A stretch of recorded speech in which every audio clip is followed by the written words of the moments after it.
Okay, good morning everyone. Welcome to the meeting. Just to remind everyone that today's meeting is open to the public. Welcome you all to the meeting. Thank you for your attendance. My name is Councillor Abdul Qayyum, Councillor for Firth Park, and I'm the chair of this licensing subcommittee. And before I ask my colleagues to introduce themselves, can I ask Democratic Services to read out the housekeeping arrangements, please?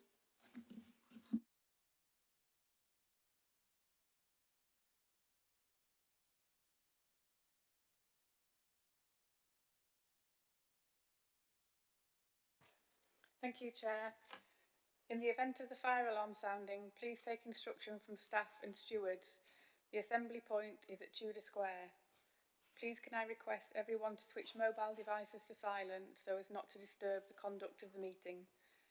The meeting today will be webcast and the recording will also be available for people to view later through the Council's website. It is also possible that Sheffield Live TV will record and rebroadcast this meeting. While ever the meeting is open to the public, photography, video and sound recording of the proceedings is permitted.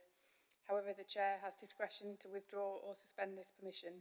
For example, if the recording is disrupting the conduct of the meeting or is being undertaken in a manner which could capture personal information, or in the event that a member of the public participating in a meeting object to being recorded. Thank you. Thank you for that. Okay, any apologies for the meeting? Any exclusions of the public and press? No. Declarations of interest? Okay, I'm going to ask my colleagues to introduce themselves around the table, around the room. So, starting from with the Councillor Masters.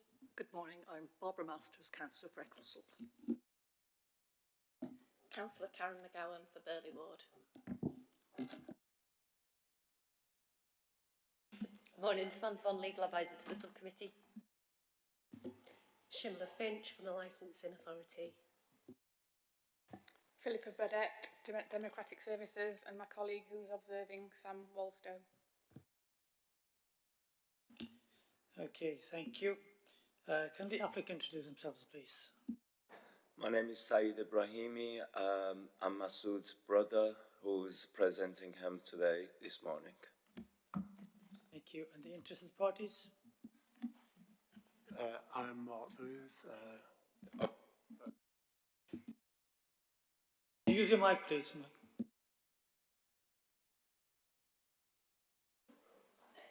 Mark Booth, resident at West One.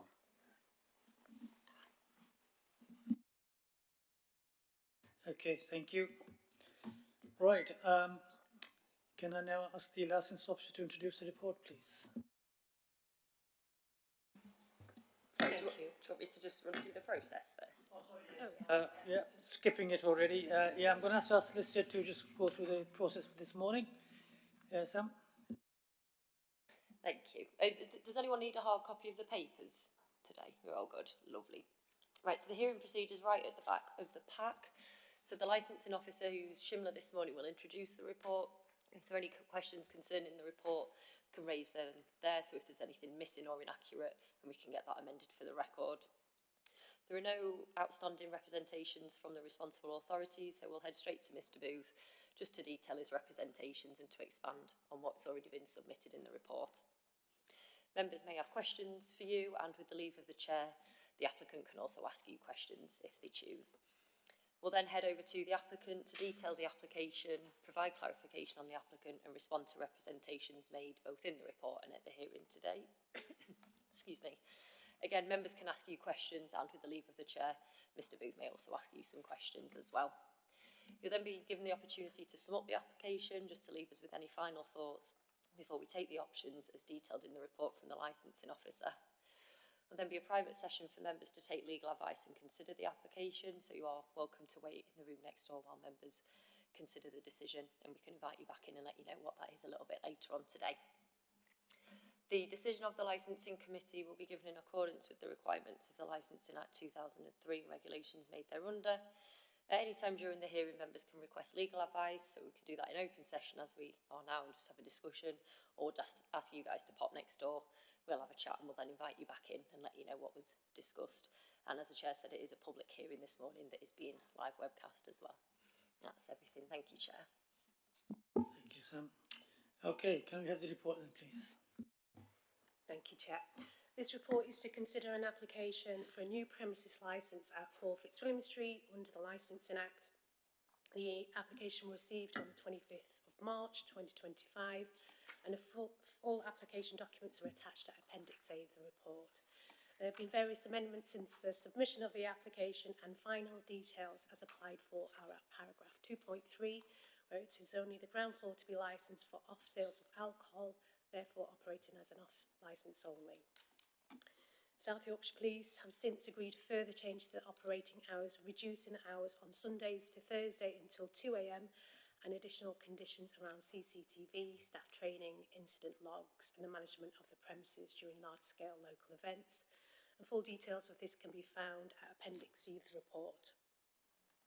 The application has been referred to the Licensing Subcommittee due to unresolved representations from a Green Party councillor of the City Ward and 2 local residents. These parties have been updated with the agreed conditions from the police and the amended operating hours and wish to continue with the representations. Full details of these representations are found at Appendix D. All parties have been invited to attend this meeting, and the applicant is being represented today in his absence by his brother, the proposed designated premises supervisor, Mr. Saeed Ibrahimi. There's no specific financial implications arising from this application, however, additional costs may be incurred should the matter go to appeal. The legal position in carrying out our functions are set out in paragraph 6 of the report, and it's recommended that members carefully consider the representations made and take such steps as a subcommittee consider appropriate for the promotion of the licensing objectives. Thank you, Chair. Okay, is everybody okay with that? Any questions on that report? No? Okay, thank you. So we now go over to the interested parties to make their presentation. Yeah.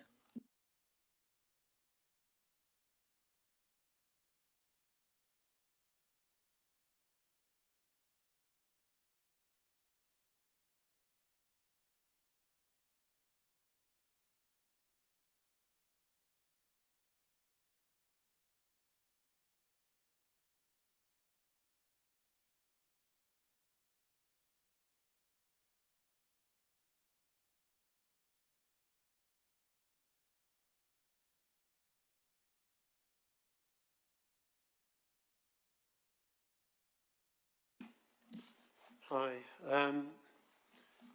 I think I'll just go through try to summarise some of the things I mentioned in my original objection.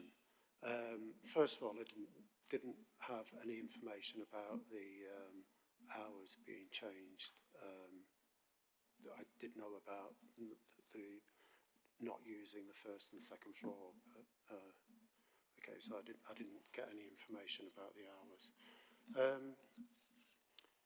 My main objection was that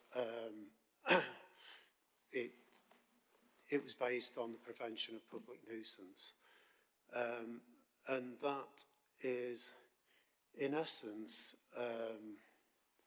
we have about 4 or 5 off licences within 200 metres of where we live. So we face onto West Street, our property. So although it's in West 1, and although our address is Cavendish Street, people misinterpret that and think that we are facing that way, but no, we're facing directly over Fitzwilliam Street and straight down West Street.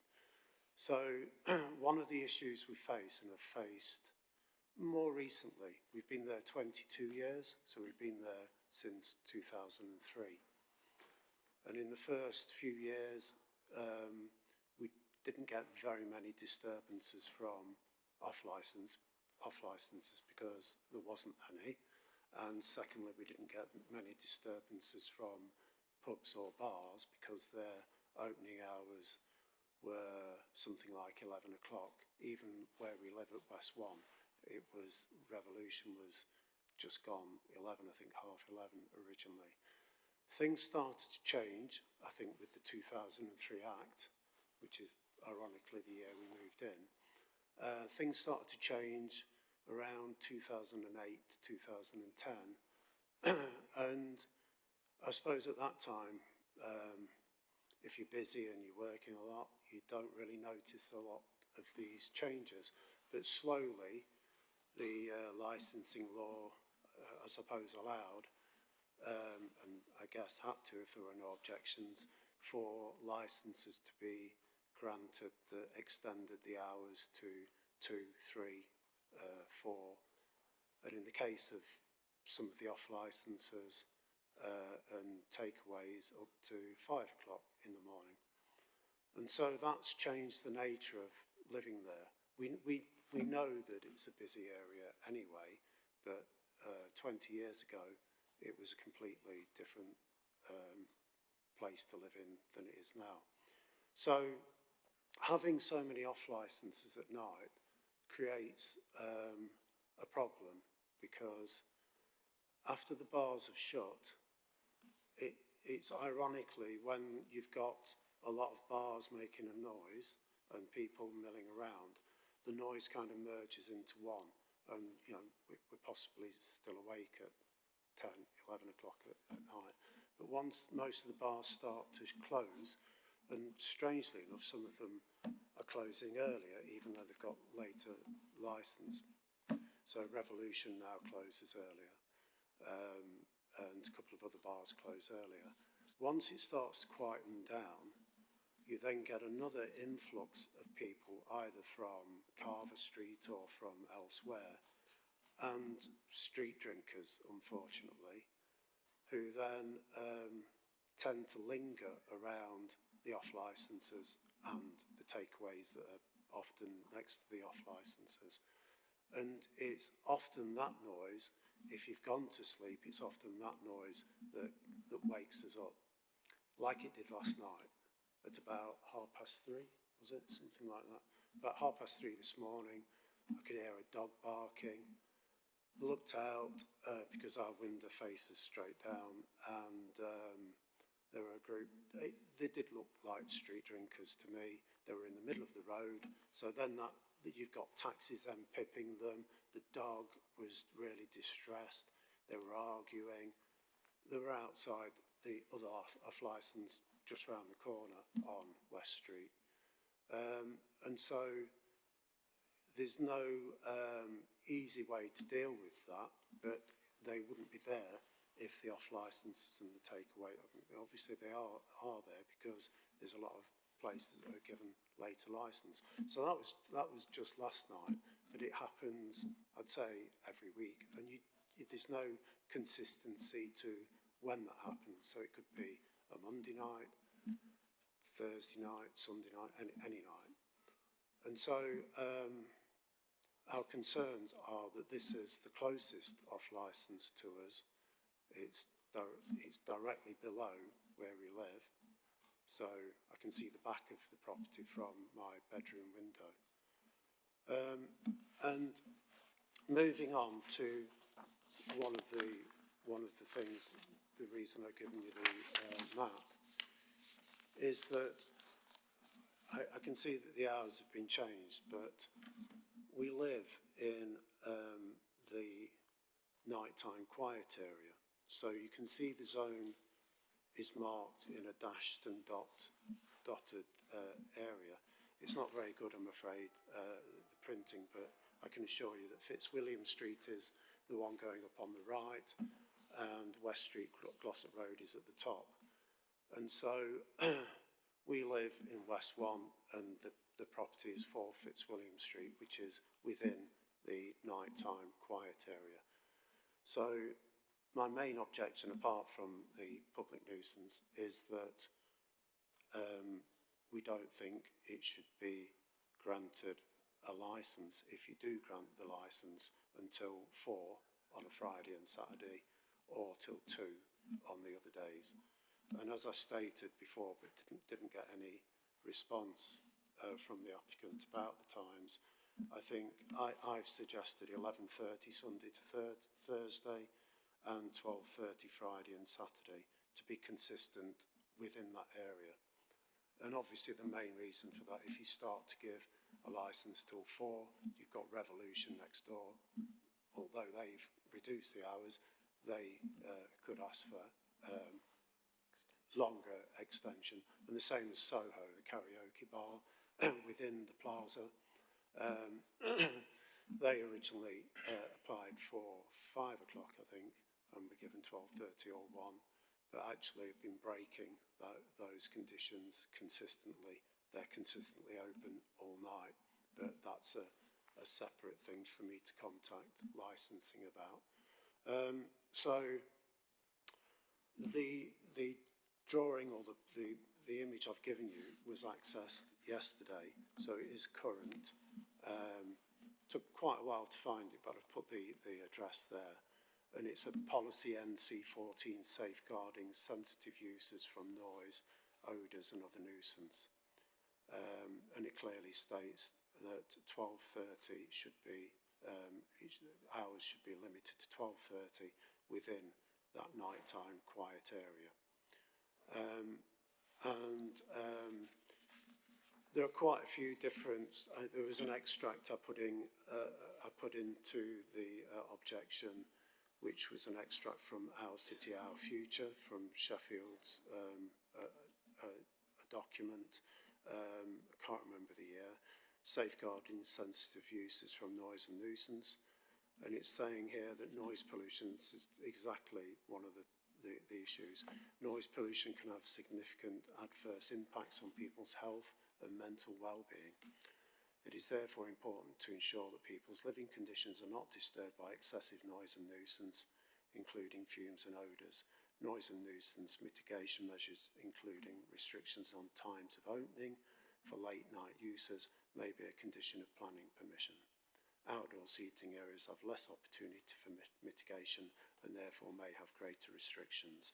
Obviously I put things in about outdoor, about other things, because at that time we've been given, the application looked as if it was going to be kind of a bar as well as an off licence.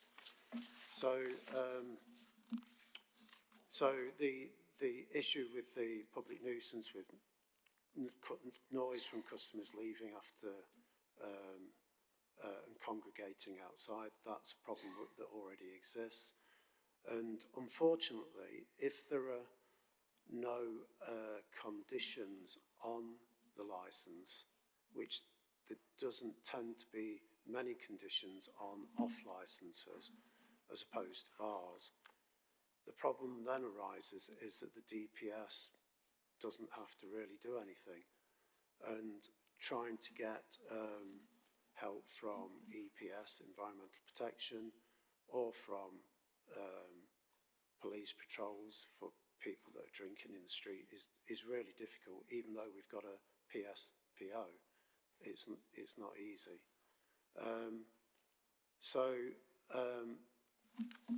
So then this is one of the reasons I've suggested some licensing conditions which I think are fair. I don't think they're onerous, although some of them you would now have to remove because they're not relevant, because some of them are relating to outdoor seating or to it being a bar as well as an off licence. So it would be really good if you approve this application to include some conditions that means that there is responsibility of the DPS and for the owner of the off licence to control within the boundaries of their property and just outside their property. For instance, just something as simple as, can you leave the area? And at the moment, that doesn't exist with many of the off licences. So therefore they don't do it. One of the other issues, so that's conditions, if you do have a chance to have a look at the conditions and amend if you need to, based on what it's proposing at the moment. That would be great. The other thing that is another issue that I don't often see on licensing applications, but in actual fact, there is something for the property next door, the chicken shop, and the other side, Langley Wraps. Both of those, this is now to do with waste disposal. So those are two new businesses that have only been there a couple of years, 2 or 3 years. So it means that there's quite a few businesses on that little section of Convent Walk and Fitzwilliam Street. So our property is on both Convent Walk and faces Convent Walk, West Street and Fitzwilliam Street. It's on the corner of both of them. And for a long, long time, we've had an issue with businesses leaving their bins out on the street all the time for anybody to use. And so they've overflowed. People that have bought drinks from the off licenses, I've got to say, a lot of it is on a Wednesday night is students, I'm afraid, till 2, 3, 4 in the morning, and they leave all the bottles on the floor, wherever. The cars come up to deliver to the shops, there's glass everywhere. I've gone a long way to trying to solve that, but the reason that Chicken Shop and the other property at 6 Fitzwilliam Street leave the bins there is they are claiming that they don't have a key for the gate to get into the backyard, or they've not replied to Highways about the issue. And then Highways are saying they don't know whether they can take the bins away, because then Biffa will just resupply them. So I'm in the middle of kind of, what are they going to do about it? Because Revolution now are kind of doing the right thing, putting the bins out and then taking them in Saturday night, Sunday morning or something, taking them back in. So it's much clearer, less rubbish, less fly tipping from just random people on Convent Walk, and it hopefully should make it less smells from rotting food and rubbish. So that's another issue, that if there's yet another bin and if the applicant isn't aware that they're obviously going to have commercial waste, that where are they going to store the bin? And it may be just something that they've not thought about, but it's something that impacts on us, the noise of it, the noise of somebody dropping bottles into a bin, and the increase in flies and rats, especially, you know, I've got thousands of photos, unfortunately, on my phone of rubbish and bins on Convent Walk and around the area. And so it's again about businesses being responsible. We live there, they don't live there. I think that's everything. Okay, thank you for that. We may have some questions. I'm just going to open to questions in a moment. So I'll start with my colleagues. Any questions, Masters? Councillor McGowan? It's just, I'm just trying to get my head around how you know which is the off licenses that's creating the issue and which is the pubs and that's causing the issue.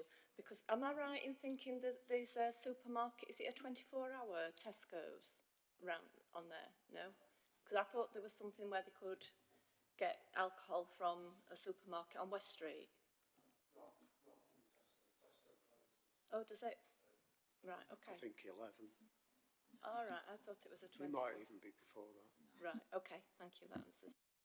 But if you can just, how do you know where the issues are coming from, you know? I can see it. I can see it like last night, I could see it. It's very close. The off-licence, you've got Fitzwilliam Street, at the top of Fitzwilliam Street.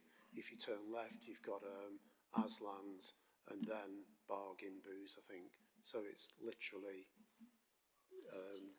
50 metres away. The other off-licence is much further down on the right, next to Wick and next to 141, and then there's another off licence that only opened last year across the road next to Subway, and then there's one further down opposite Walkabout, which we can't really see. So you can see where people are congregating outside. You wouldn't see it unless it was woken up, because it's usually after the pubs have shut. Okay. Okay, thank you. Sam, do you have any questions? Thank you. Just to expand on that, so if the pubs are sort of shut in maybe midnight or 1 a.m, is there then a little bit of a gap and then it starts around 2, 3, 4 a.m with the off licences? The disturbance from what you were saying, before the pub's shut, you can't really always distinguish because there's more people about, so you can't really say, oh, they're outside there. They could be outside KFC, or they could be outside Beehive or Cavendish. They could be outside any of them, and they're outside Cavendish smoking outside the front, or Beehive, which is directly opposite us. So it's not until they start to close, and that's staggered. Yeah. But there's not many. Once you get to about 1:30, there are just not many people about in that part of town. You know, they've gone elsewhere or they've gone home. But then other people that probably aren't going to those bars then start to come along West Street.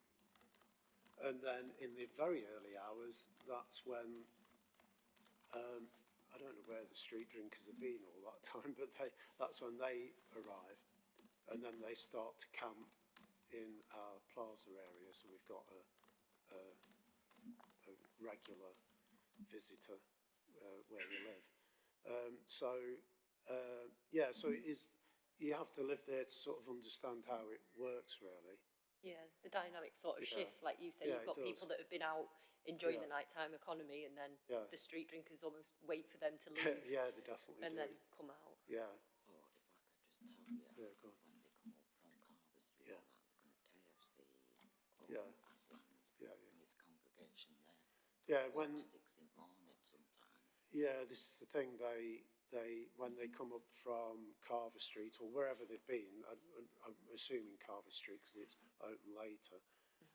There's more kind of, and if they live this side of town, they tend to use West Street to walk up, and then they'll go either Domino's or KFC. Then there's a couple of other off license, and there's many takeaways, but we can see from our window where they're stood, and that's the issue, is that you hear some noise, and then sometimes people will go away, they'll just walk on, and other times, there might be arguments, they might be laughing, they might actually be having fun to them, and it's just that congregation at that time in the morning, and if you've got to sleep, and then you're woken up like I was, well, both, I presume you were woke, I was woken up last night, but that was because the dog was barking. Yeah. And it was really distressing. The dog was really distressed in the middle of West Street. Cars then start pipping them, and this is like 3:30 in the morning, and there's nobody else about. So it doesn't have to be a lot of people making a noise. This was just a few people and a dog. I suppose you've not got the traffic noise either at that time to sort of absorb some of it. It's more noticeable. And obviously in the summer, as it's getting hotter, we have the door shut most of the year. We'd have to. But in the summer, when it starts to get to 30 to 35, up to 40 inside our apartment, we don't have a window face. It's a big patio. We've got two big patio windows, but because of the way it was designed, we've just got patio doors onto a deck. So we have a terrace outside.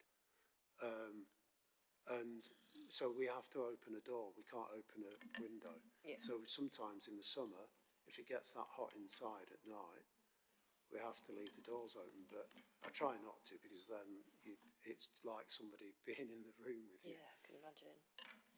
Is that okay? Yeah. It's probably hard to sort of answer, but do you think if the off licenses weren't there, potentially after 1, 2 a.m, there wouldn't be that kind of disturbance? They all gravitate towards it, yeah. Exactly. I cleared 20 WK bottles of convent wort that was smashed over the weekend. And I have physically swept it myself. Yeah. There's children round there, there's infirm people, and you're getting it in your shoes, everything. And if a little kiddie or somebody who has a walking stick falls, it's a public thoroughfare. I think that's everything. Thank you. Okay, thank you. No questions from this side. Mr. Ibrahimi, I'm going to give the opportunity to ask any questions that you may have of the No, I don't really have a question. I do understand his concern. He lives in the area, but we're not opening up. We'll give you the opportunity to come back there. If Okay. there's any questions, No, I don't have that's no fine. questions. Then you'll have the opportunity Yeah, to say it's these things. valid points there. Yeah. Yeah. You can speak about that. In Yeah, your yeah, of course. Okay. Okay, in that case then, I will come over to you and ask you to detail your application and say what you want to say now. Shall I start? Yeah.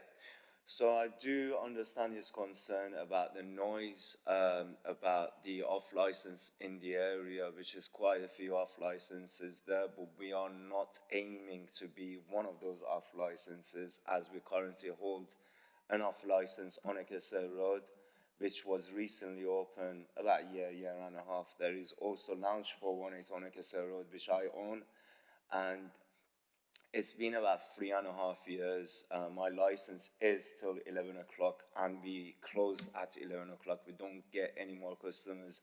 We didn't have any sort of complaints in Lounge 418 or even in 418 store. We've been really, really good. We love the neighbors. Neighbors love us. I had people come in here, right here in this room, to object the licenses that I had in the past. They are all our customers now. I see them on regular basis, and one day, one of them tapped on my shoulder, and he said, "You did a very good business here, and we want to thank you for this sort of establishment." So the off license that we're aiming to be open, we are not targeting people on the street. We are targeting the Chinese community, which they spend thousands of pounds on different alcohols, cigars, for example. I don't really want us be selling cans and put so many drinks on offers. We don't want to, we're not targeting that sort of business. We're aiming for high-end customers that they come inside, they buy this stuff and they go home party. They don't even go clubbing. We are targeting professionals that let me just tell you what this off license is going to be.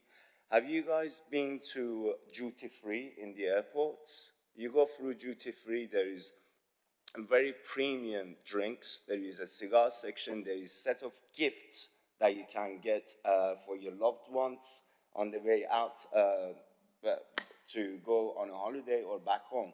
So we are aiming to have that sort of thing, selling bottles to homeless people or people on the street or even drunk people that they come in and we simply reject them. We had a situation about a week ago, and it is all on CCTV as well. We help the neighborhood. As much as the neighbors object to every license or every business that opens up in Sheffield. And so many businesses like myself, they avoiding to open up a business in Sheffield because of the objections and the hassles and the things that we get from the neighborhood and also from Sheffield City Council that is not supporting the small businesses like ourselves. We pay the rates, we pay the tax, we pay so much money. Do you think I want to be open till 4 a.m. and deal with customers? No, I want to be home, sleep 11 o'clock, But because of the bills and the crisis, the electricity, the water bills, the staff bills, everything, we just want to squeeze 2 more hours to just afford to be open at this point. Because so many, as you all know, so many businesses are closing down in Sheffield. They are either leaving the country or they leave to Leeds, Manchester, Birmingham. You said in 2023, everything was calm, everything was a little bit more relaxed. It was not much noise around, but that was in 2003. The population in 2003 was less. Now the population is a lot more. The city center is a busy, very busy environment, but we don't want to make it busier because it's already busy. We're trying to bring something new. We have, obviously, I'm going to mention the bins situation and keeping the neighborhood, the street, and everywhere else nice and clean with no noise. We have training that I do with my team. There is about 15 to 20 people that work in Lounge 418 and 418 store.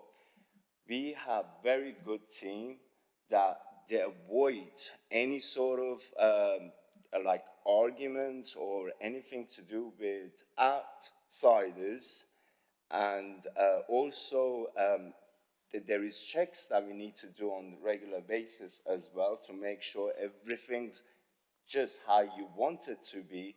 And if I can make you guys as a customers or neighbors happy, I'm a happy man myself, because we're not going to have any issues with yourself. We're not going to have issues with customers. We're just going to be a good business that brings value to your area, not to making a noise, because that's not my reputation. That's not how we've been handling businesses. And I'm a young man. I want to do business. I want to grow more in Sheffield. I don't want to think to go outside of Sheffield, because I've been here since I was 15. So I worked really, really hard to be here. I had 4 or 5 different jobs. I'm not going to let people coming in making noise, drunk people smashing bottles around. I'm going to control the neighborhood. I'm going to be there, and I'm going to clean the streets like how I've been cleaning Eccleston Road, Botanical Gardens, a couple of times a day. There is neighbors coming to me and goes, Sheffield City Council, don't clean the street, but you do. You know why? Because I wanted to be a very nice environment for me, for you as a customer, and for the neighborhood. Because it's a reputation. If a neighbor sees me going down to get the bottle, that would be a respectful thing.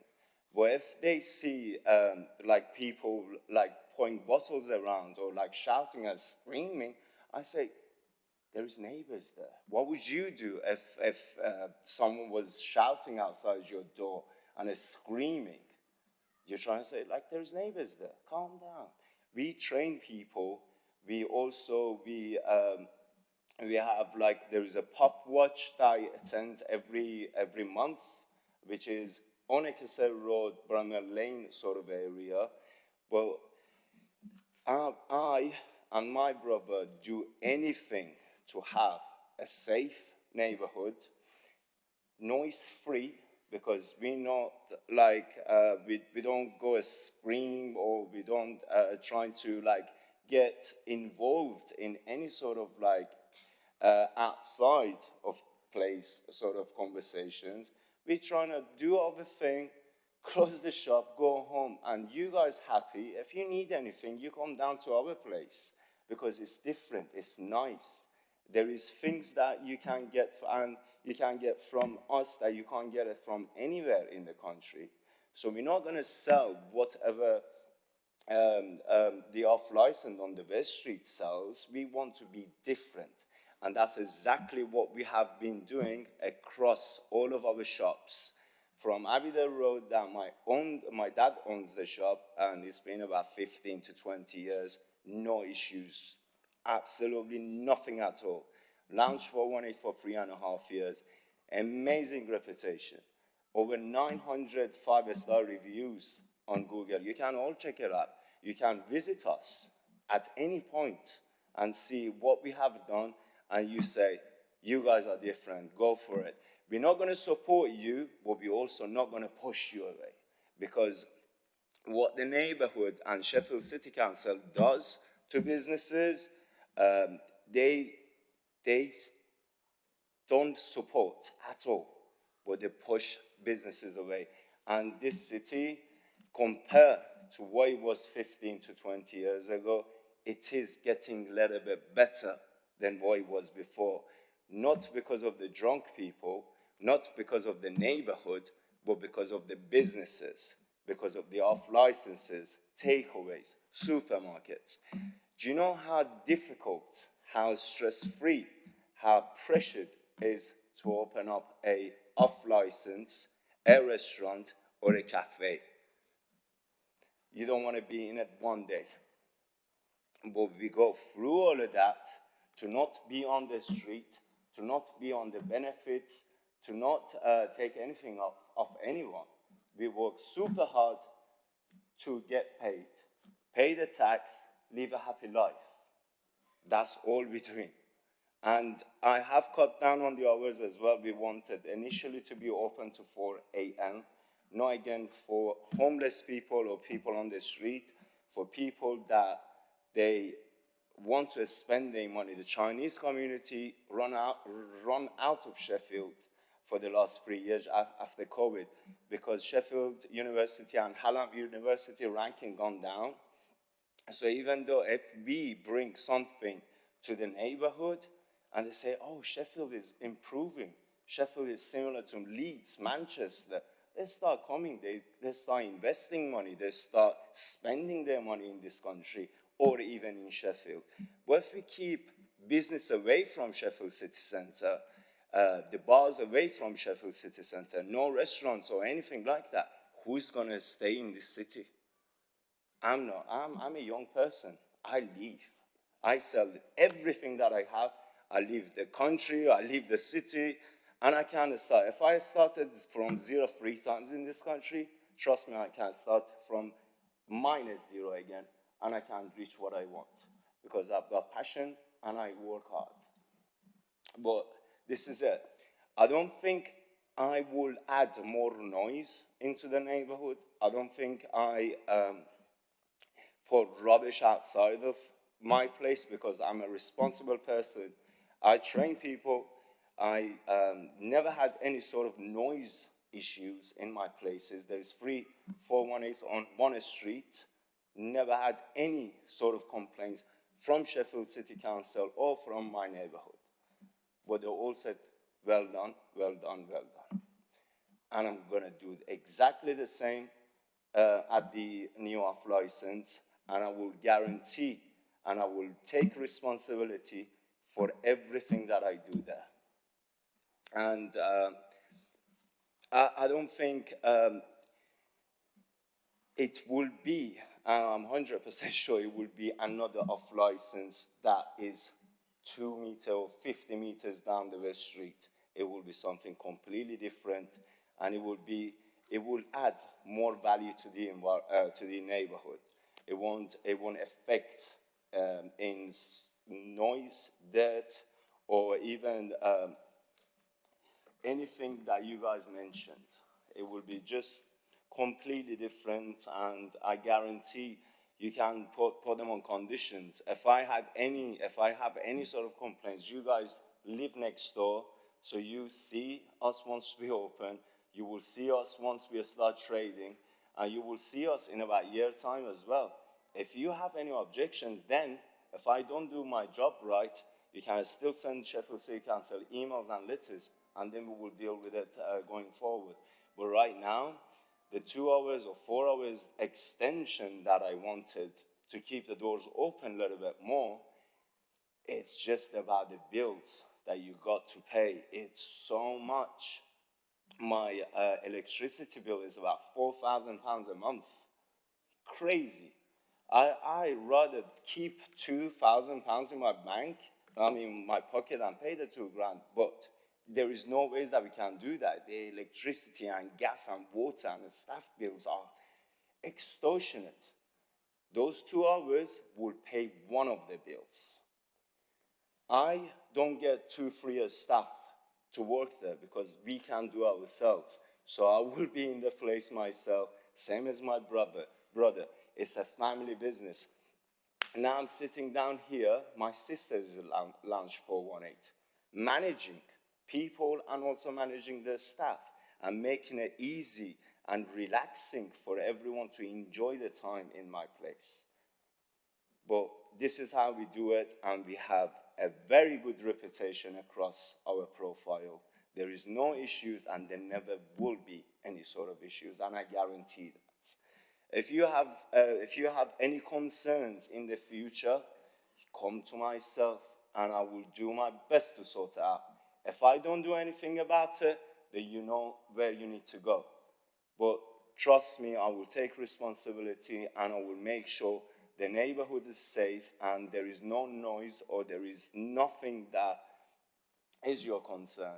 And I guarantee that. Yeah. Okay, have you finished, Mr. Avimi? Yeah, I really don't know what to say. This is not just my concern, and I did say it last time in this place. I think I was sitting right here somewhere. Businesses in Sheffield, I know around 10 to 15 different people. They are not happy about the situation, about the help that they've been getting from Sheffield City Council. Everyone's leaving the city, guys. We have to do something about this. I currently have 3 businesses. It will be the 4th one, but the struggle that I had to go through, I was lacking on sleep for weeks and days because I want to have an establishment that it doesn't owe anyone's money, and also it's a successful business as well. But as I've been speaking to businesses and business owners in Sheffield, they are not happy. They all say it's a ghost town.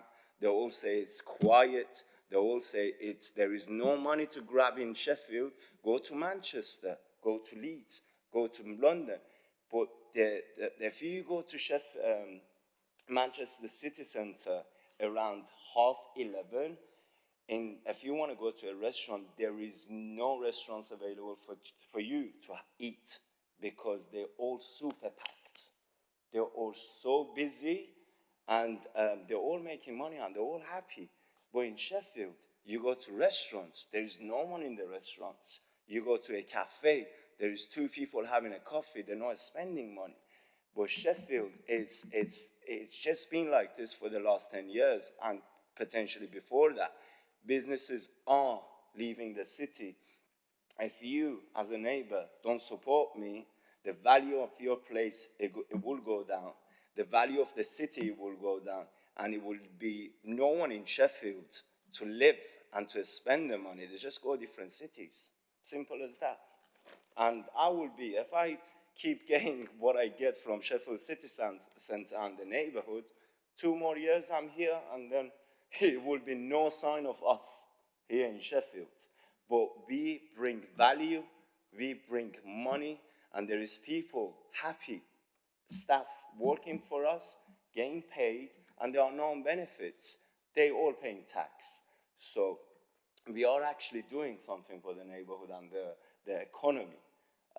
We're not doing anything bad, or we're doing everything from here and also there as well. We use it. Thank you. Mr. Remy, thank you very much for that very comprehensive presentation. Again, we will open to some questions from myself and my colleagues, and then the objectives as well. Thanks for that, and thank you for describing your other businesses, because we're aware of your other businesses on Nichols Road and other places. But we are particularly focusing on this particular business. This application is to do with number 4 Fitzwilliam Street. I understand what you're saying about how you manage your other businesses very successfully, and obviously, in terms of how responsible you are in terms of effects of any noise, etc., etc. Number 4 Fitzwilliam Street is slightly in a different area to Eccleston Road. It's in a different environment. There are other different types of shops around there, and so different types of people. You've got more students, etc. Notwithstanding what you're saying about taking responsibility for your own, your own outlet, your shop, and I understand what you're saying about you're targeting the different type of clientele, high-end sort of customer. However, the shop is still open to that, time in the morning, and it's still open to everybody. Obviously, you can't put a sign saying only this type of people coming in. So, I know you've said that you'll be, in terms of taking responsibility for, ensuring that, it doesn't cause any problems. But I'm just wondering, how do you think you have control over people who may have come into the shop and then actually go out onto the street, and that's where they start, maybe loitering or causing nuisance or causing litter? How much control do you think you have over that, and what kind of steps you think you could take to minimize that? That's what I'm interested in. Thanks. I think when you work in this industry, you know the people. So if I get a drunk person comes in to my place, I will greet that person and I will see if he's drunk. Obviously, I'm not going to sell him anything, because I'm just going to be nice to him, say, we can't have you here, but we can't sell you any drinks.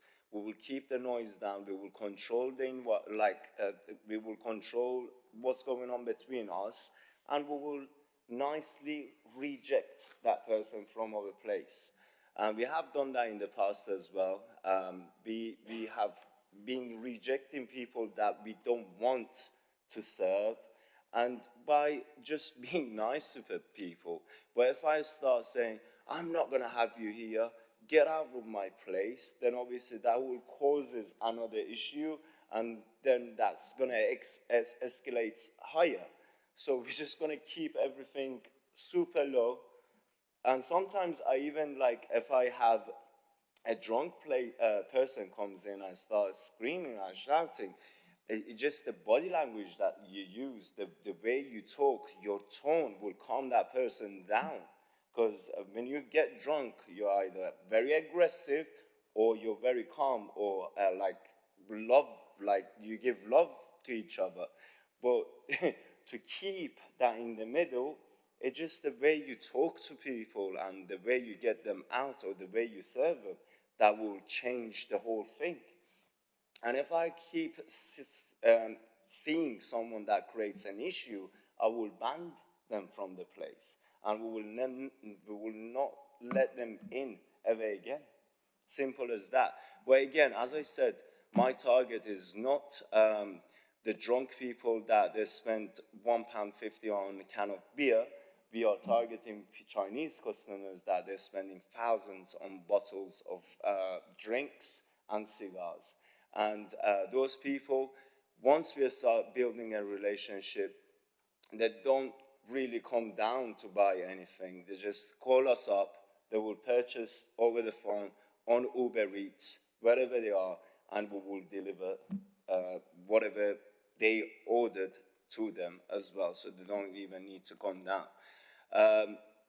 But we had an issue about a week ago. We had a couple of girls outside 418 store, which is the off license, and I've got everything in CCTV as well.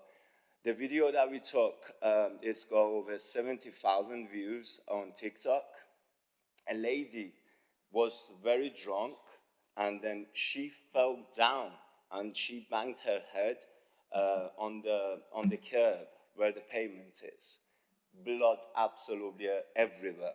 It was my brother, Masood Ibrahimi, who's got the first kit out and put the bandage around her hair, opened up a bottle of alcohol to what is it called? To put it there so it kills the bacteria or whatever it was. And the girl's mother, came with 3 different ladies to my lounge, and she thanked us for helping her daughter when she was drunk and when she was full of blood everywhere on her face and the head. And those people are now my customers that they come in and they greet and treat us really, really well. So whatever we did in the other businesses, we will do exact same here. Everything that we do is quality, and we don't get involved in any sort of headaches, because the headaches creates problems and problems create headaches. Yeah, so that's we're fine. trying to avoid any of that. Thank you, thank you. That's fine, thanks.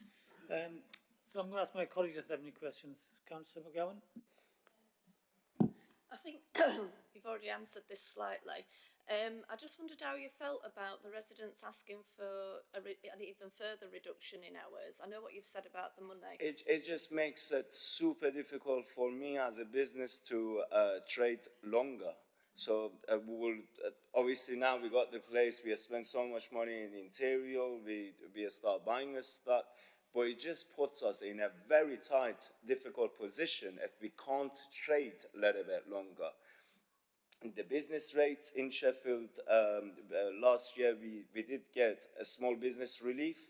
This year government put everything up, as like not just one thing up, everything. The minimum wage has gone up, the electricity has gone up, water's gone up, my phone bill has gone up, everything's gone up, but the money that we make, it was the same.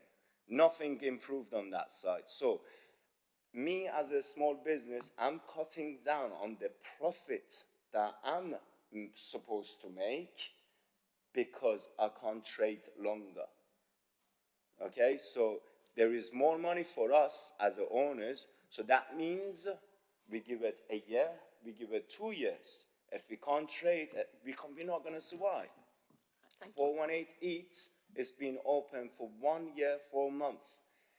I can't keep that door open because it's not making the money, because people are not spending enough money. I can't keep the doors open to like 3, 4 o'clock, like Papa John Pizza. My license ends 1 o'clock, so therefore I need to close my door at 1 o'clock. But if I sell another £100 or 150, you times that my 30 days, which is in the month, that will be £3,000. It will pay my business rates, it will pay the electricity at the same time. So it just puts me, those always puts me in a better position to have a better business. Thank you. Thanks. Just one final question. I know you said that if there was issues and you were in the shop, but if there was, are you willing to share your contact details with residents? 100%. That if anything happened and you weren't around, that they could contact you? Thank you. Okay, thank you. Councillor Masters? Thank you. I've got a few. I mean, your passion and your aspirations are obvious. However, we're looking at these premises and the licence you're applying for. So now there's a few things that concern me. It's a narrow, old terraced house. Either side you've got 2 businesses, and their appearance lends themselves to the lower end of the food market, if you like.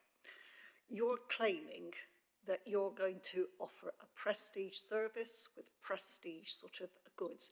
We cannot guarantee that by condition. So if, and I mean, be aware that I am in touch with a lot of small businesses, so I know what you're saying about businesses and the difficulties. But how can we be sure, if we granted this licence, that you wouldn't have to then lower your expectations to take advantage of the custom that's out there, which would be for the sort of, if you like, the cheaper end of the market. So that's one thing, you know, and I've got a couple of other questions. Thank you. So with what you say is right. It is super difficult for us because we're gonna be losing the like I would say cheaper sort of customers overview, but we will have the high-end customers that they spend a little bit more money, so therefore we're not gonna have it. Go on. I'll interrupt you there because you've explained that already. Yeah. And what I'm saying is we cannot, by conditions, ensure that you stick to that and only offer high-end stuff and chase the high-end market, simply because we just can't do it. And you're saying that you can guarantee that you're only going to chase the high-end market where people actually will spend the money with you. But apart from your personal assurances, you cannot guarantee that. So how will you sort of build your business to make sure? As I said before, you guys are all here. There is neighbors here as well. What I can do, I can't just write everything down and sign everything. It's a variable thing. There is trust. If I don't do what I'm telling you guys I'm going to do, if I start creating noise, if drunk people leaving my place and creating those sort of noise, then you can bring me down here and you can suspend my license. It's not going to happen. It will not happen. Right. But basically, sort of at the moment, it's the assurance. You've got to build up your high-end customer trade. And you're allowing yourself 1 or 2 years to do that. Because we already have a reputation and people do know us and we have built that from Ecclesfield Road, it will make it a little bit better for us and easier, I will say. But any sort of businesses that opens, it needs to have 1 or 2 years to build that reputation, to like give the message out to people that we are here, we are selling these sort of things. Would you like to come down? Would you like to have a look at the website to see what we offer?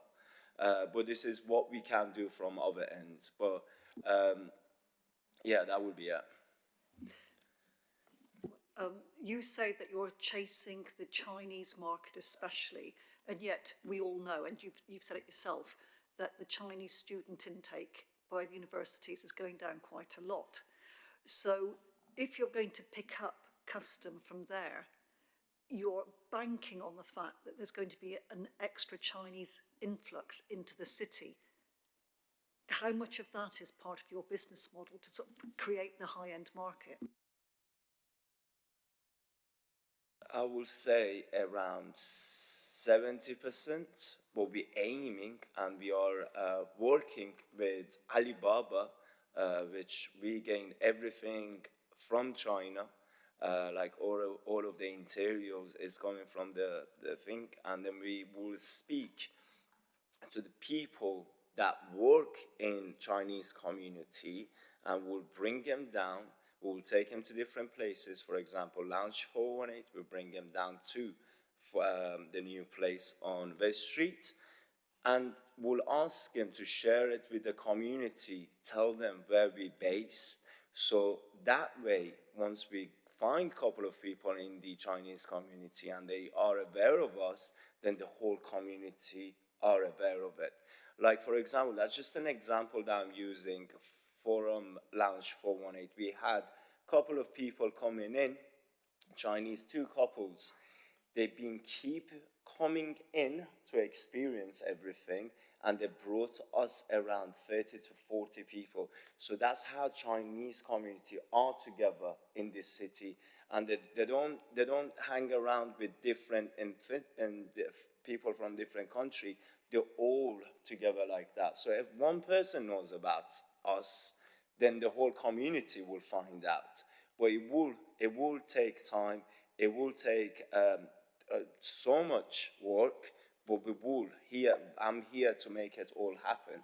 And we are aiming to have a very successful, hassle-free business with no headaches or no complaints of whatsoever. And from my end, I have proven this in the past, and I will make sure I prove it once again. I haven't finished yet, sorry. Okay, so I mean, the message to me is that sort of you're aiming purely for the Chinese market with other people who are... No, I didn't say but the majority. Okay, I did not say purely, no. Well, no, it's 70% of your market because, yeah. I would love to say I'm aiming 100% of the Chinese market, but it's not going to be true. I'm aiming 50 to 70%. I might get lucky, I might not get lucky, but I would love that. Yeah, 100%. Right, next bit.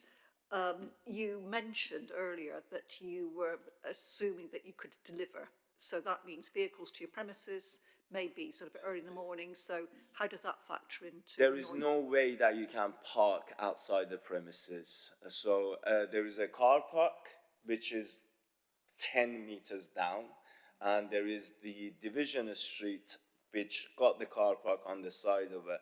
But a driver's parking outside of the new spot, it's not going to happen because there's a traffic light, and there is a traffic light, and it's always on that corner. It's full of people, and it's also full of cars as well on the red lights waiting for it to get green so they can drive off.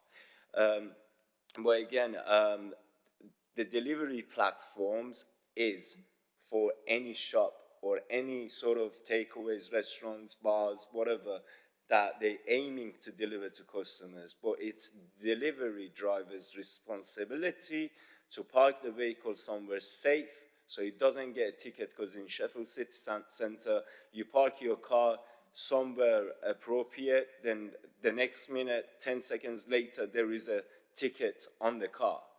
But now the drivers know they can't park on certain areas. They can park on the area that they know they're not going to get £35 fine, and 14 days later that will be £105 fine, because 100, it takes us 1 day to earn £105, especially the delivery drivers. So it's their responsibility to park the car in a place that it's safe, so they can come to the place, they pick up the order, and they leave. Right. Hopefully, sort of, you will ensure that anybody who picks up deliveries from your place will conform with that and not add to the problems in the area. But next question. Right, your original application was to have sort of facilities on the upper floors. Now, you've now restricted that, so you're just having an off licence downstairs. And I know it's not strictly to do with the application, but what are your plans for using the upstairs space, simply because you actually factored that into your business model originally? So we have a lot of new ideas. We have a lot of things that we want to do, but if it was up to me, I will do whatever it was on the initial application. But there is certain thing. My job is to share my ideas with you. Then obviously it's up to the community officer, the councillor, and the planning officers what we can do. But there is so many different things and different times that we propose to different places. We love this new idea. This is what we're going to do. It's going to be amazing. It's going to be safe. But they're not going to let us do it. So it's never been the case. Not just for me, for everyone that is in my shoe. They just got such amazing ideas, and then once they share it, they just get objection. After objections, there is a stone on every way I turn to make it difficult for us. But we're not harming the city. We're not doing anything bad to the city. We're bringing value.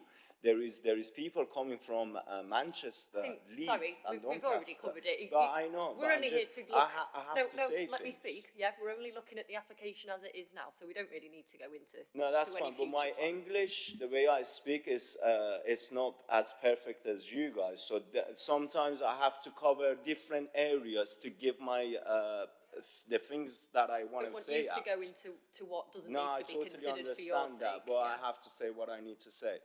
Cool. Last question. I mean, sort of, we've already sort of established that there's problems with the neighbours' bins. You say you'll clear up the area. Now, enforcement hasn't managed it in all the time because the bins are still a nuisance.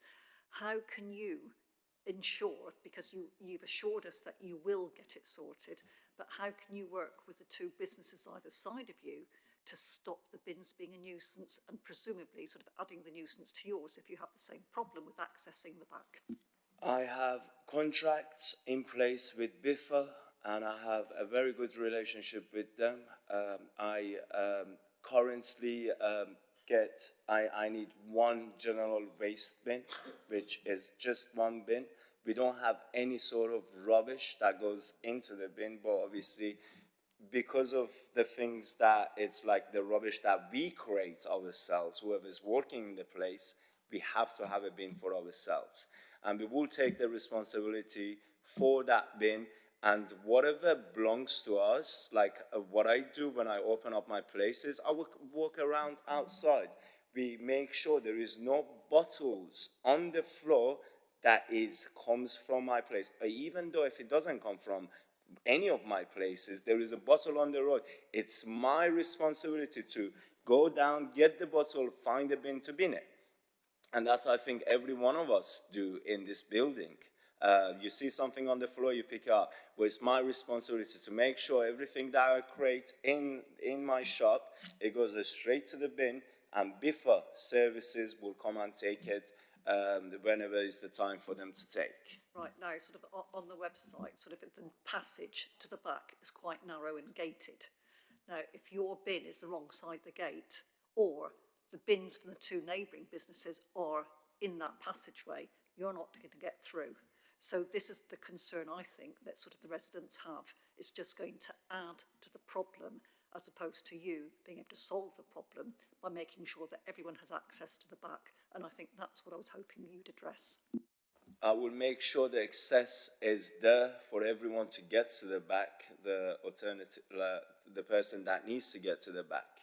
It's my also responsibility, and I will take that responsibility, and I'll make sure I do it by ensuring I have a bin in place that whatever I generate rubbish-wise, it goes straight to that bin, and before Biffa is due to take the bin out, and make sure that bin is outside of the place for Biffa to take the bin, and then obviously once they take it, I will take it back to the safe place. So it's not in your way, it's not in the neighborhood's way, or it's not adding more problems or more rubbish to the area.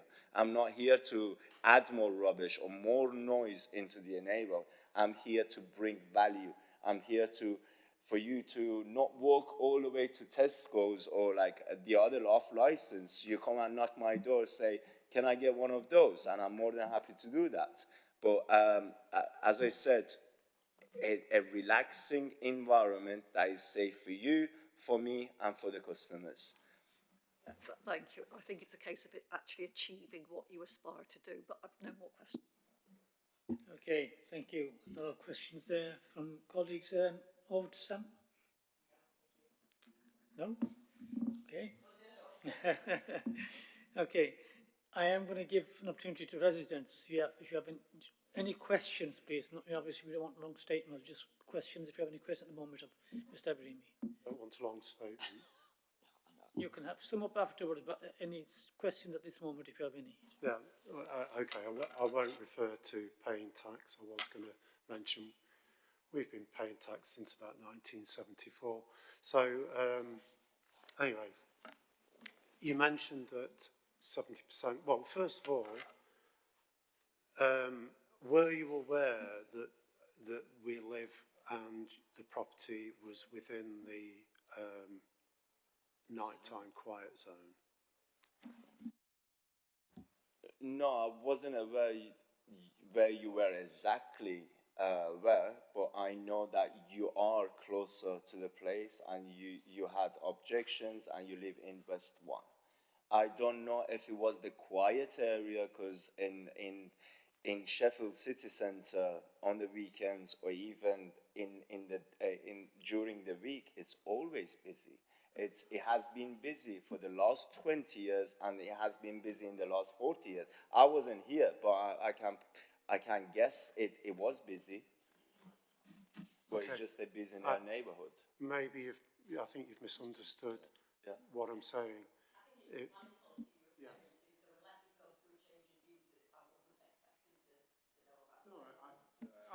I'd written it in my objection, so I didn't know that. I just assumed that either yourself or your brother would have read my objection. I have. Yeah. Yeah, we have. So basically, there are two areas within the city centre that were designated a few years ago as quiet zones, and it doesn't mean that it's quiet for us. It means that it's more of a kind of planning and licensing thing, where the guidelines are that businesses shouldn't be given late licenses within that area, and 4 Fitzwilliam Street is within that area. So that's my main issue, is that you're asking for 4 o'clock, 2 o'clock on the other days, and that's still late. And just going back to what you said earlier, and yes, I can see that you're passionate about what you do, and that's fine, and that's good. But maybe you are not aware of the types of people that are on the street after 12, 1 o'clock, and you're aiming at Chinese students, 70% Chinese students. And I think that if you're selling a high-end product, like, say, the dram shop they sell some high-end products, Common Side, they're not open late. They don't need to be open late, because people go there because they know they can get something unique, and this is what it sounds like you're trying to promote, and that's great, but I honestly don't think that after 12:30, between 12:30 and 2 or 12:30 and 4, you're going to get the kind of customers coming in who will want a high-end product. The two restaurants, you must have seen the two restaurants next to 4 Fitzwilliam Street are really low-end. And then you've got Cactus Jack's across the road, which is really low-end. Unfortunately, you've got Beiju, which is trying to be higher end, and Grappa, which is trying to be a high end. But I can tell you, we can see both of them, and they're often empty, which is why Grappa, since the new year, has been closed Monday, Tuesday, Wednesday, and opens now at 5 o'clock instead of 12. So they've tried, and I feel so we know the guy in Grappa. So it's this issue that, first of all, it's a guideline policy to not give licenses to anywhere within the quiet zone after 12:30. And if you weren't aware of that, then somebody perhaps should have told you before.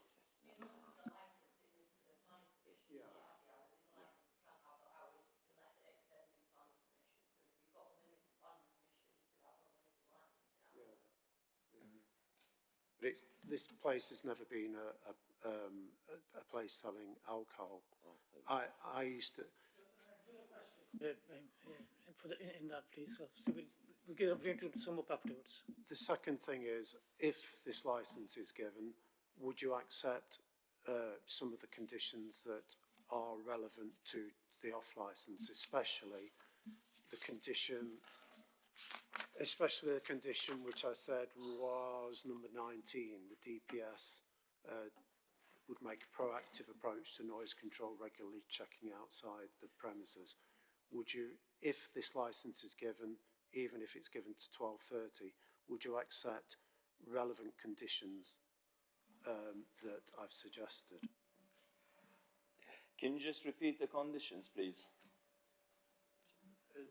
They're in the pack, but yes, condition 19 is one that really puts responsibility on the DPS or the owner to take a proactive approach to noise control, regularly checking outside the premises to ensure that noise breakout of internal noise and noise from customers using outside area is managed so as not to cause a nuisance to occupiers of nearby residential properties. Yeah. That's even though if you didn't mention this, this is part of my responsibility to do it anyway. Yeah, I get that, but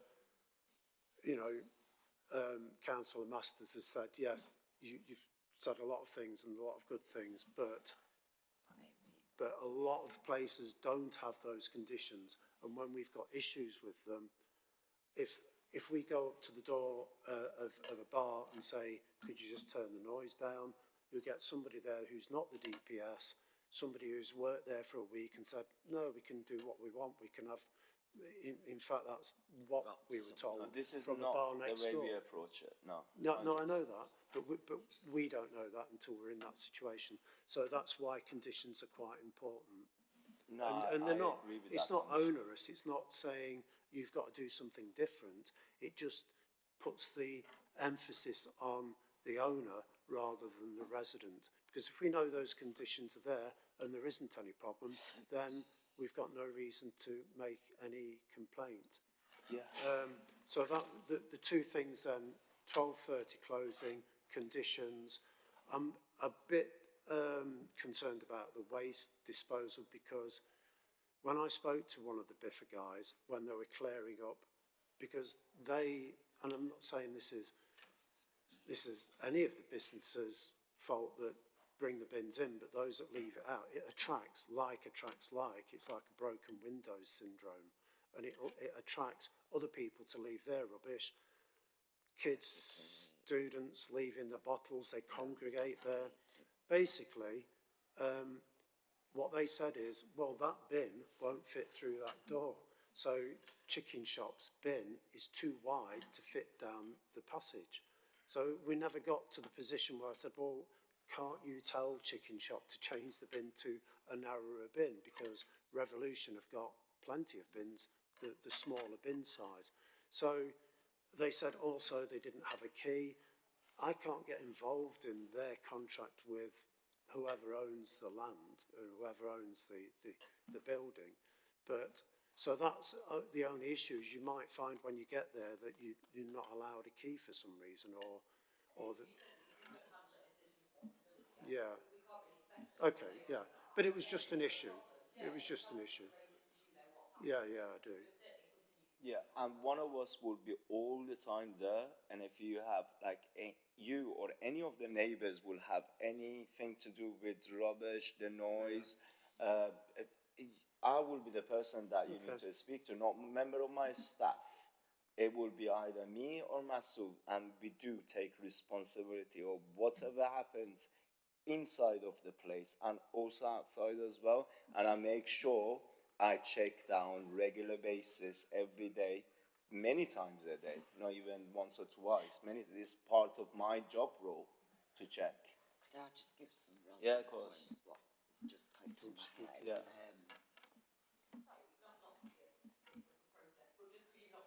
Oh, sorry.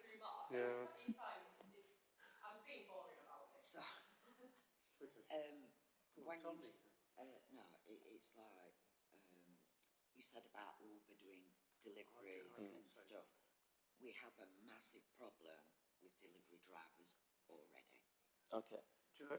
And if people, you sound like you're going to be a niche market, it's not going to be anything for quite a majority of people who live in that area. It's not putting food in his mouth or anything. And if you're going to be that niche, you could do it online. That's why we haven't got a lot of shops in Sheffield. People go online. Yeah, and you that's can why deliver everyone's from a leaving place the that city requires and no going opening. different And it cities would save because you of money. that. Well, I don't think because have you had any businesses in the past? I have, yeah. You have. And it was a Have pub. you worked online as well? It was a pub. Have you worked online? So people Yeah. that they're not seeing what is inside of the box. They're just looking what is outside of it, and they think they know what's going on inside the box. But if you can see this from here, I can see all of the pages that is here. But because you're outside of that box, you can only see this. So I don't think the online market it's good enough for me because I've never done it, and I'm not going to invest my money in something that I lose the money in about a year time because I didn't do nothing online. I can't sit down and talk to you. I can go into the place, do the whole shelves, get all of the shelves out and restock the shelves. I can talk to people. Online thing is not for me. And I am seeking for the longer hours, as I mentioned before, not to add more noise into the area and the neighborhood, but to afford to keep to run the businesses that I have, because it does help. I don't know what's going to happen, and I don't know how much money I'm going to be making after 1:30 to 1:30 or 2 o'clock a.m. because I've not done it. I need to do it to see if it works or not. But if I think I'm adding noise, you can complain, and then we will do something about it. And also, these guys are here to help you as much as they help us as well, Trying businesses. to be democratic, what I'm seeing, having had a public house, Yeah. third, the niche market you're going to attract. I know somebody who deals with very good wines, they have a building, you can go. Sorry, but can we bring this conversation back to just questions only? Because we did say in the beginning that he's made a presentation, and I've asked you to just ask any questions if you have, and obviously we're getting into longer conversations. Just restrict to questions for the time being, please. I just don't think it right. Right. The question about your deliveries, if you had deliveries, you mentioned the car park on Devonshire Green. That's quite it's a few 50 metres away. Exel Road, you're quite right, people don't park there, but taxis have been parking just a bit further down for years and years and years, or across the road outside the other takeaway and next to Cactus Jack's. But the most obvious place to park for deliveries, they don't currently, but if that's part of your business, is to park on Convent Walk, which is directly below our building, West One. So again, I know you can't really control where they park. They're just turning up and you're just giving them things. Is that correct? Or can you control where they park? Yeah. So as you guys know, the delivery platform, for example, Uber Eats, Just Eat, and Deliveroo, they charge crazy sort of commissions. They charge around 35% commission. So before I get some pennies, they take 35% off. So once the business start making a daily income, that's when I start looking to invest in a delivery driver that works for us and only for us. If I can take, let's say, 5 deliveries from, yeah, I can tell them park on that side or whatever they can. Yeah, I can do that, but I'm aiming to get the takings higher so I can afford a delivery driver, so I don't have to pay 35% commission to Uber Eats. Just one last thing. This is just from my personal opinion, having lived there a long time. Maxine's lived there all her life. She was born just off Fitzwilliam Street. I won't say how many years ago, but quite a long time ago. So she knows the area very, very well, from what it was like in the 60s, 70s, 80s, right up to now. The area has changed in the city centre as well, and just going in recently, from my point of view, from what you said, I think that your business would be better in a place like Cambridge Collective area. Do you know where I'm talking about? No, and I think that, I'm not trying to say how you many shouldn't. businesses do you own, sir?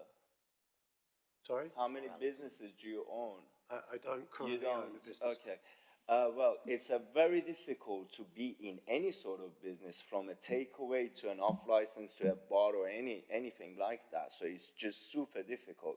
I don't think I appreciate anyone tells me I think you should open up in was a Callum suggestion. Island, or if you should open up in London, because I know where to open up the businesses, and that what I can do and I can ensure from my end is the conditions that you guys and the objections that you guys propose to me.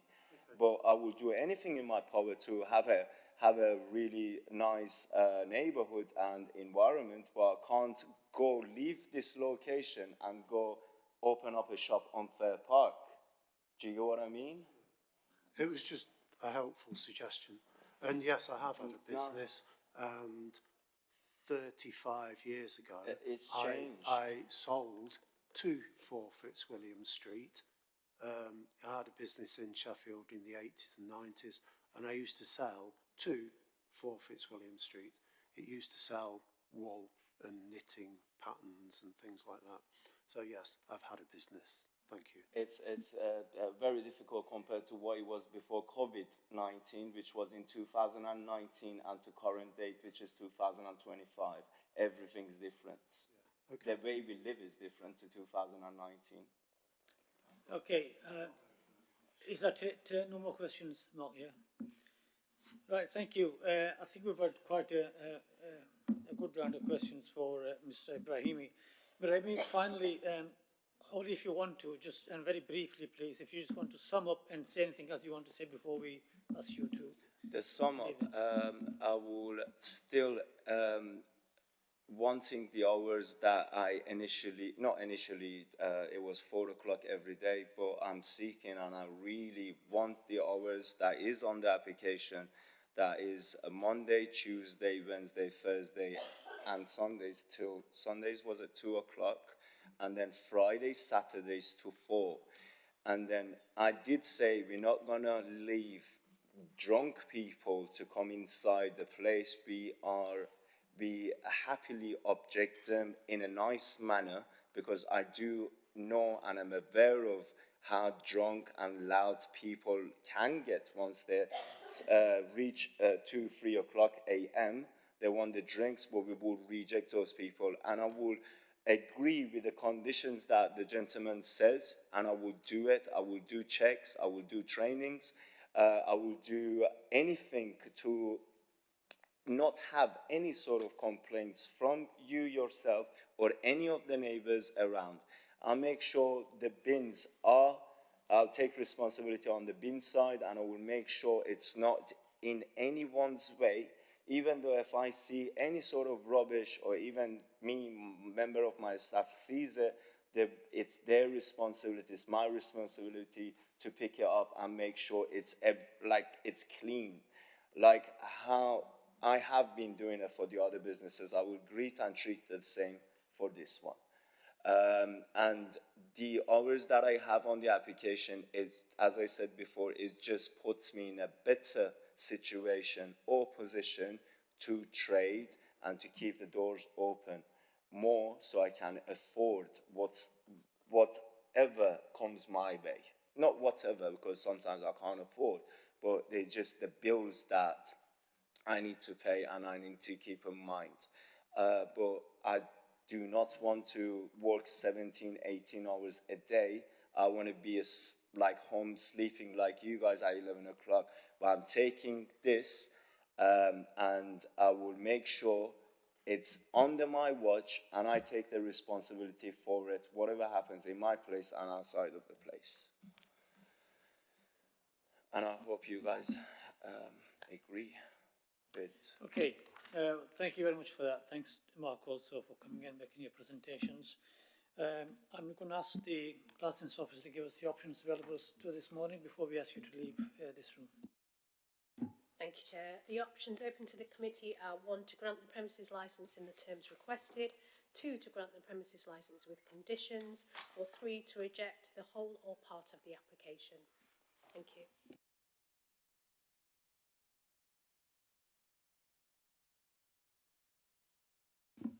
Okay, thank you. Now we're going to go into a private session. We'll have a discussion, obviously come to a decision, hopefully. If you want to wait outside in the room, you're welcome to do so. We'll call you back to let you know what the decision is. Thank you.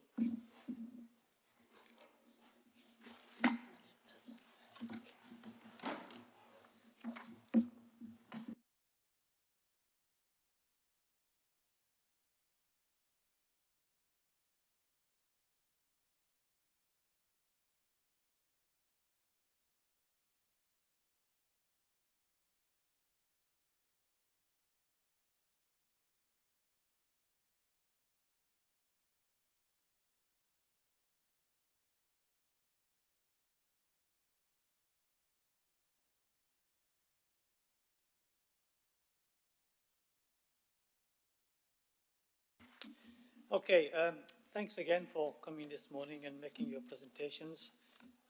Mr. Ibrahim, we have deliberated and we discussed, and on the basis of what we heard this morning, we have come to a decision, and we have decided to grant the application as applied for with the new hours of opening.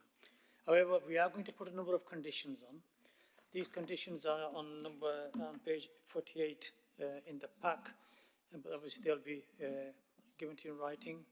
That's condition number 19, about taking a proactive approach to noise control.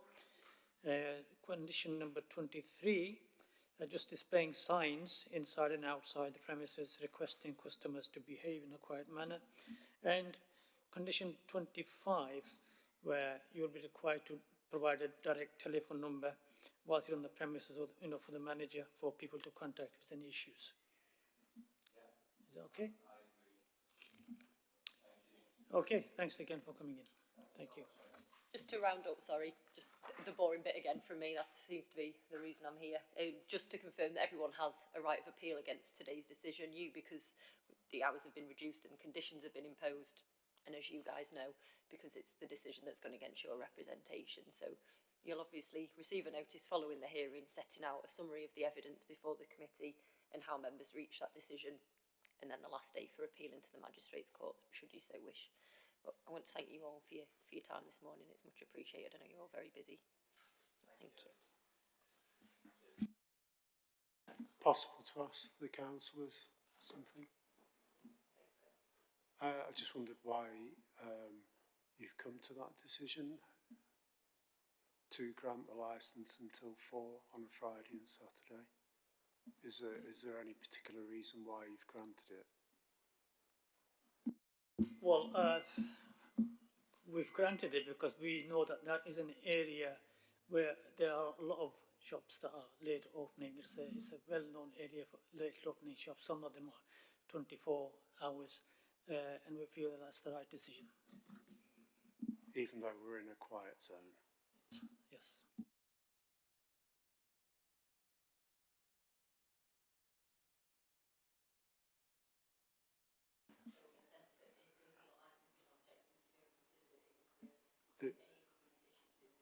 Okay. They did take that into account with Soho, the karaoke bar in the same area that had applied to 5 o'clock, and they restricted the hours till 1. But they do continue. So that happened 2 years ago. It's just based on the evidence before the committee, so there's no evidence to suggest that this would create reduced. There wasn't for Soho because it had not been opened. Mark, we consider all applications on merit, and we've considered today's on what's been heard this morning, and we've based our decision on that. Obviously, if there's any objections or appeals, then obviously there's a process to go through. Yeah, okay. I think it's a wrong decision, but anyway, okay, thank you.